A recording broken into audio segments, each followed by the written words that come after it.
And good morning, and I'll add my welcome to the day.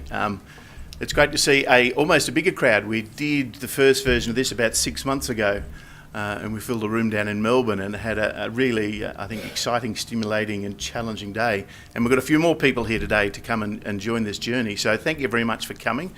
And I thank you in advance because I'm hoping that today you can share your experiences, share your ideas, and share your passion for aged care and for the change that we're undergoing to help other people learn some lessons, to understand some ideas, and to hopefully walk away with a whole set of new tools, experiences, challenges, contacts, phone numbers that can help you in your work going on.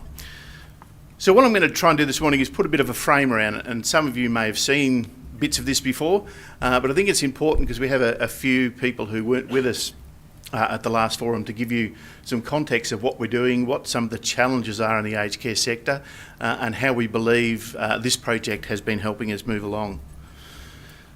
So the Workforce Innovation Network, as Rob mentioned earlier, was funded out of the National Workforce Development Fund, and we've been going about 18 months now on this program.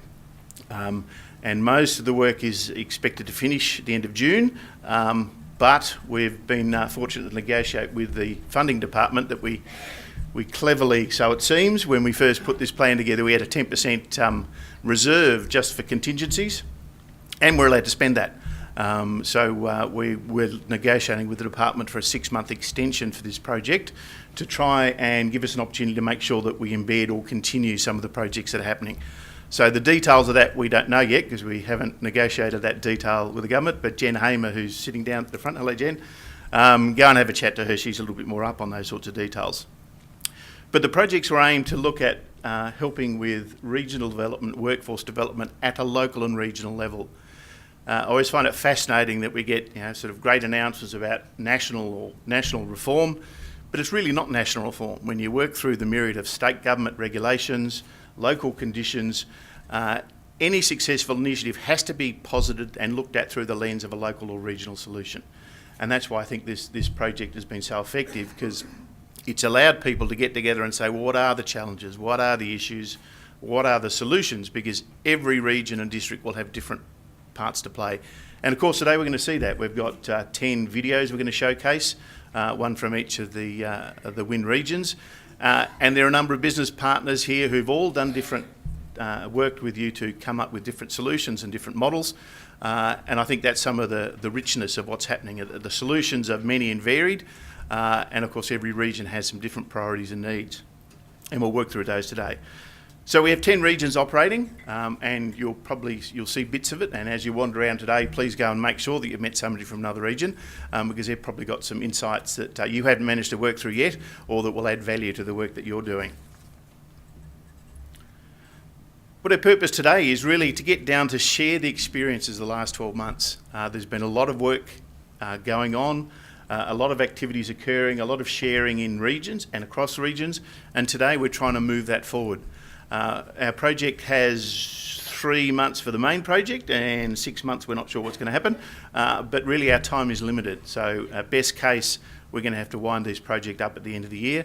And of course some of the things you're doing do take time. If you want to set up some recruitment strategies or look at improving your collective leadership, it's very difficult to do that in under 12 months.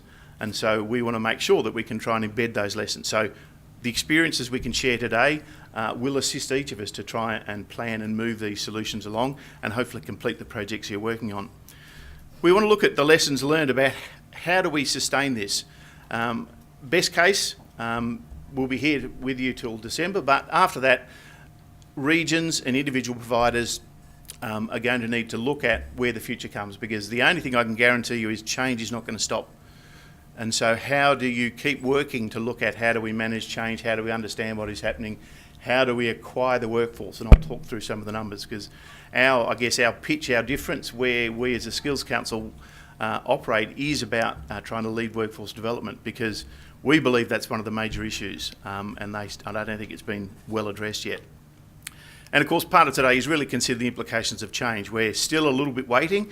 The Commission of Audit, I believe, has delivered its report to the government, and of course all of us are waiting for budget on May 13, I think it is, to find out I guess what's in, what's out, what priorities are.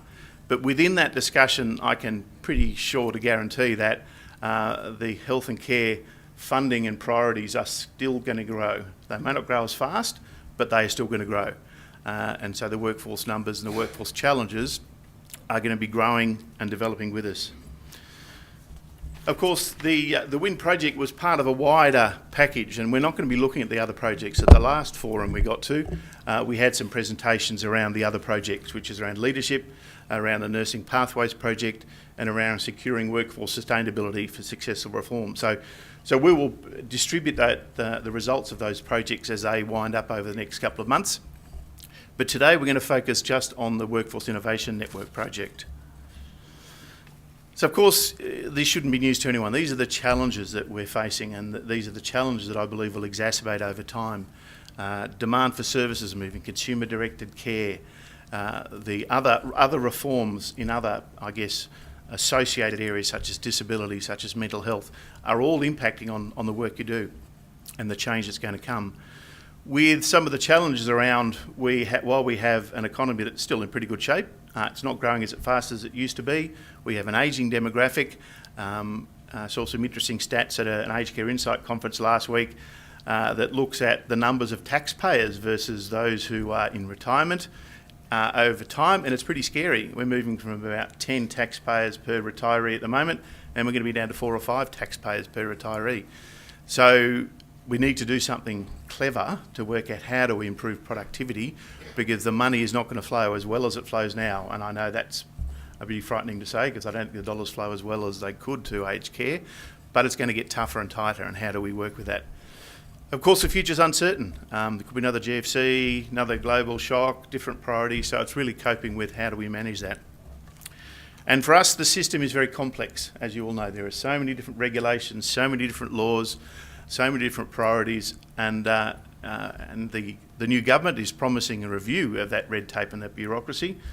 But even if they cut it by half, there's still a hell of a lot there, and I'll be interested to see if they manage that.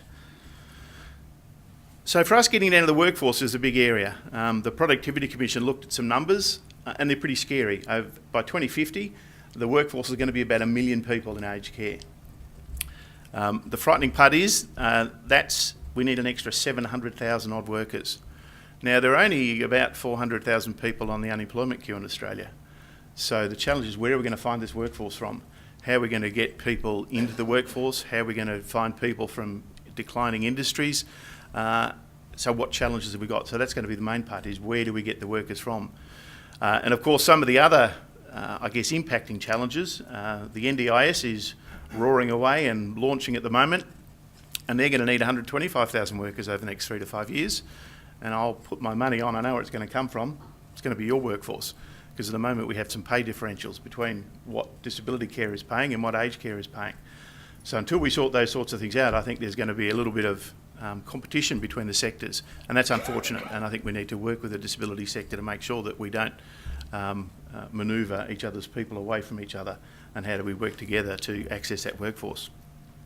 I guess one of the interesting subsets, the Productivity Commission thought that the residential aged care workforce was going to go more than community care, but that actually hasn't proven to be the case. And so it's actually been that in the community care workers have been growing 50% faster than the Productivity Commission recommended a couple of years ago. And so again, there's some implications in that of community care is growing, seems to be faster than residential care. So what does that mean for the future of the workforce and for the future of business models? So of course, some of these projections, we need to look at, things change, and while the Productivity Commission worked a couple of years ago, their data was a couple of years before that, and we need to watch and monitor, because there has been a lot changing, and I've spoken about some of those, about NDIS, about ageing workforce, about funding priorities, and as I said, the funding growth is probably going to slow, though I don't think it's going to go backwards or stop for the health and care sector. But all those priorities may have an impact on what the numbers are, what the projections are, and how we can manage the rate of change. So for us, as we've been working, we think some of the workforce solutions at the local level need to look at a number of things, and you've been working on those. You know this better than I do about looking at different types of models, different org structures, looking at the wider community. Do your workers actually work across a number of different business models? Do they work in disability as well as aged care? Does your business model move from aged care centric to having disability or mental health? All of those sorts of challenges are some that I'm sure have been discussed and will be discussed more as we're going along. And I think we need to look at skills more broadly, not just the number of workers, because to me, I believe the impact of consumer-directed care is going to be that the workers are going to need to be more skilled, more capable and more qualified, I think, than they have been up till now, because they're going to be, I think, requested to do a lot more by the client. So how do we make sure that we're just not getting the workers in, but we're getting workers in who are capable, have the right attitude, have the right behaviours, and are able to learn more quickly, because I think the job roles are going to be constantly changing. So how do we put processes in place to make sure that they can learn quickly? And as organisations, how do we become adept at helping to skill people quickly? And our normal models, for example, if you said now, oh, there's a new job role, it would probably take 3 years or so until that qualified worker was available into the workforce. And we just can't afford those time lags anymore. The shift is moving more quickly. So to speed up some of the solutions, you as employers and providers need to be part of that solution of how do we work with training organisations, how do we work with our staff to make sure that we can get people with the right skills at the right time more quickly than we do now. Of course, if we don't do something, as you're probably familiar with the demographic, our workers are going to become clients in the next 15 to 20 years. And so if we don't do something, there's a whole host of negative consequences. So this is a challenge for us now, because 15 to 20 years is not a long time in government policy and in society terms. So how do we make sure that we're looking at trying to find solutions and trying to find ways of working through these challenges rather than just sitting down and hoping someone else does it for us? Now, just as a reminder for those who about the WIN project, we really looked at, across our 10 regions, really 2 areas of focus: working with individual enterprises, and some of you have chosen to do the reform-ready reviews, and that's helped your business look at how it operates and hopefully come up with some plans of how to improve. And then there's a tailored grant that goes with that.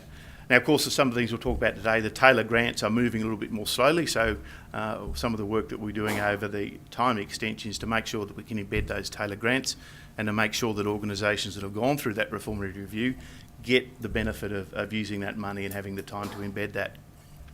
But of course, part of the other things we're doing is working regionally, and today is about sharing some of those regional solutions and regional models and regional ways of working that you've come up with.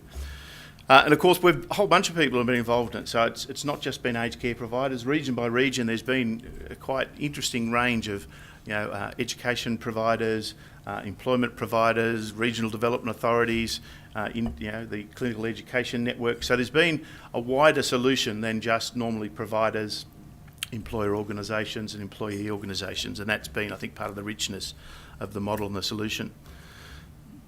So I suppose to wrap it up a little bit, we think the WIN's key contribution is a model that really supports structures, that helps people think through the way that they should operate and the way they may operate in the future.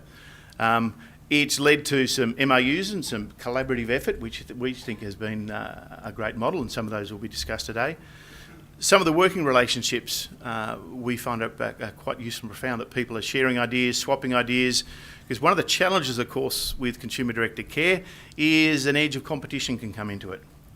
But I think at a regional level, you need to balance that potential competition with another aged care provider with the benefits of that you may gain through collaboration and cooperation and sharing ideas. And I think that's a tension that will need to be worked through. And of course, we need to look at how do we help you set up and how do you set up for ongoing change, for sustainable practices, because things are going to get tougher, I believe, rather than easier over to the future. So today's program, hopefully we're going to talk through and address some of the challenges that have been brought up. So we'll hear from some providers through a range of video showcases. And there we've got 10 wonderful snapshots of work that's come from some of the providers. And in 4 sessions today, we'll run through 2 or 3 each time. And after I finish, you'll get to see some real action rather than hearing me speak of some of those showcases. Helena Popovic is going to be providing some insights and some of her observations through the day. We'll have some of the WIN team and some external experts, we'll call them that, help us with some sessions today. We've got some roundtable discussions. We have an expert panel. But of course, I think the main benefit is the sharing and the networking. So not just at the table you're at, but please take the opportunity, maybe shift tables at lunchtime, talk to people during the breaks, and hopefully you're going to join us tonight. We've got some cocktails and some, I guess, more nuanced networking this evening. So come along and join and share with some others at that opportunity. So thank you very much. And I'd like to segue straight into some of our provided videos. Thank you.